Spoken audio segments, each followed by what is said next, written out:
what drives me. I feel that I'm called to public service, and working for our nation has been a really fulfilling, wonderful experience for me.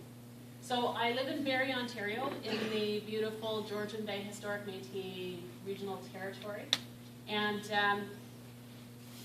it's been a really interesting last month or so because we've had an opportunity. We've talked a little bit with some of our friends around the room about where it is that we've been traveling and all the people that we've been talking to.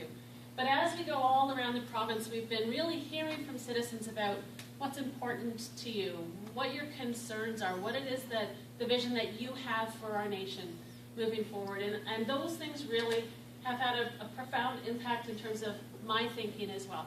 I have set out my platform, my vision for our nation, and I've done that in a fair amount of detail. I actually took the time to sit down and write out some really concrete things that I think we can and should be doing moving forward. And those are set out on my platform.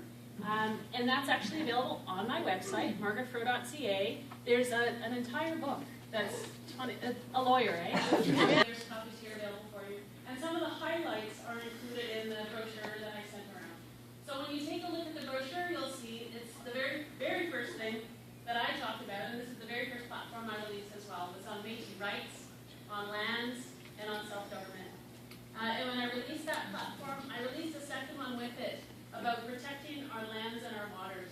Because I think that with one comes the other. We can talk about rights, we can talk about lands, we can talk about self-government, but we have to be doing that in a balanced way that respects our responsibilities as Indigenous people to currently conservational. Like we actually have been at the forefront, and even in terms of now, in terms of dealing with the impact of climate change, it's our people, it's the people that are on the land. We are people of the land. It's the people that are out there every day harvesting berries, hunting, watching where the fish are spawning or not spawning. I had a great conversation last night with a fellow up in Timmins, and he was talking about just in his little area alone, all the changes that he has seen in a very short period of time. 2 pairs of eagles that used to just circulate in this area, and how they would feed, and that those eagles have gone. Those eagles have disappeared. He talked about some of the fish in the waters in that area having disappeared, and the work that